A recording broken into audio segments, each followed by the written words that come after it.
It breaks my heart. I am so proud of the girls. There are a handful of girls now who are suing their state's attorney general and the high school sports governing body that has allowed this to happen because of their discriminatory policies that exclude women from the women's category. Cannot believe this is happening. Yeah, I have never seen an organization more committed to self-imploding than the WNBA. A few weeks ago, I made this video highlighting how it appears Brittney Griner said bleep white girl after fouling out in a game against Indiana Fever, the team that Caitlin Clark plays for. Some people like Jamel Hill, former ESPN host, says that no, she didn't say bleep white girl. She says bleep whack call. To which she then went on to call me a grifter for even pointing this out, but besides the point. You can watch and make up your own mind as to what it. The former athlete refused to let things slide.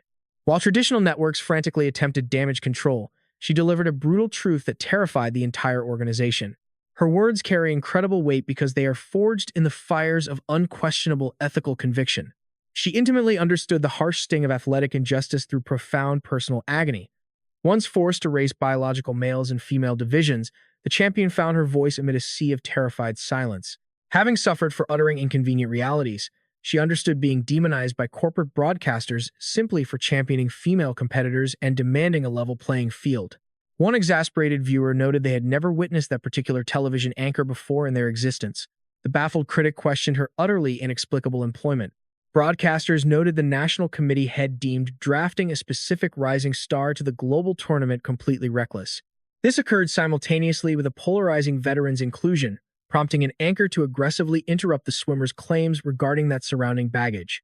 The television host aggressively feigned ignorance, demanding clarification on the chaotic shadows trailing the center. Demanding justification for the label, the host encountered a stark reminder of an international nightmare overseas. She firmly highlighted the athlete's undeniable foreign imprisonment. Emphasizing that the scandalous cloud existed regardless of personal feelings, the frantic host interrupted, insisting on a warped version of fairness. The anchor bizarrely declared the arrest a falsehood, proclaiming the topic strictly forbidden and erasing factual history entirely. Pushing forward, the presenter astoundingly attempted to convince her guest that the notorious incarceration was illegitimate. Outraged audiences demanded the massive network immediately terminate the delusional broadcaster. Spotting the organization's blatant hypocrisy in shielding favorites while crushing outsiders, the former swimmer struck perfectly. Following the association's wasted efforts chasing ghosts among a rookie's supporters while ignoring genuine malice, the advocate unleashed a masterclass in retaliation. Leveraging digital platforms, she dismantled the Veteran Center's actions with terrifying accuracy. Instead of merely highlighting offensive dialogue, the critic painted the sheer insanity surrounding the entire spectacle. She reminded everyone how the federal administration surrendered a lethal trafficker. An infamous slaughter purveyor was released to guarantee her extraction, only for that rescue to be repaid with utter venom.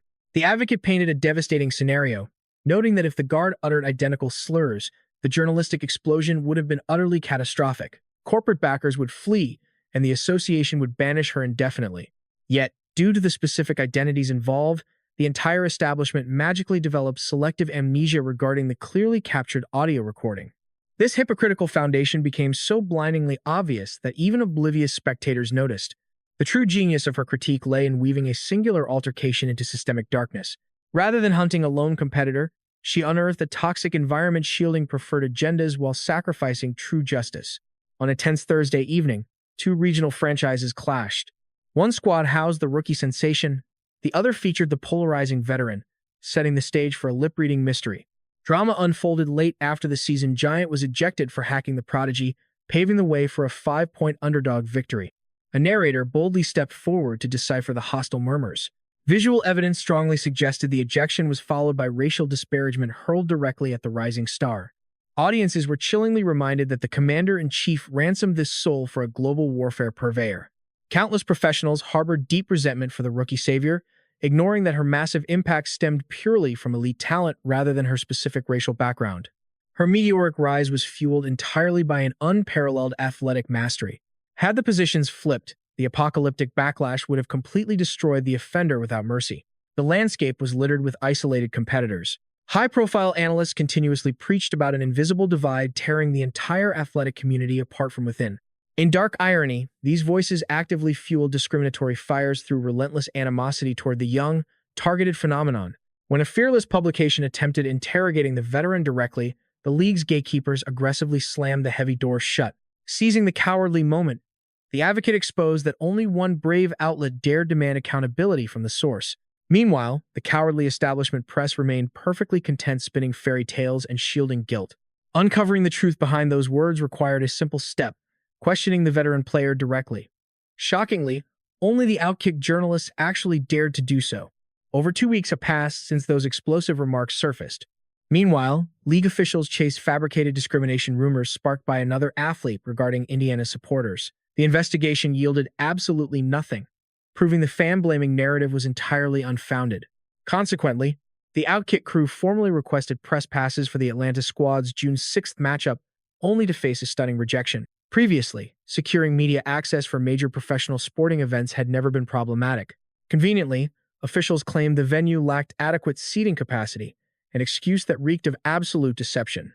The organization clearly intended to silence probing reporters and dodge truly difficult conversations. Nevertheless, the Outkick reporters remain relentlessly determined to press forward, demanding the hard-hitting answers the public desperately craves. When someone claims the esteemed title of sports reporter for a giant broadcasting network or absolutely any other major athletic media publication, possessing backstage access without grilling these athletes renders their journalistic titles completely meaningless. Such cowardice betrays the reporting profession entirely.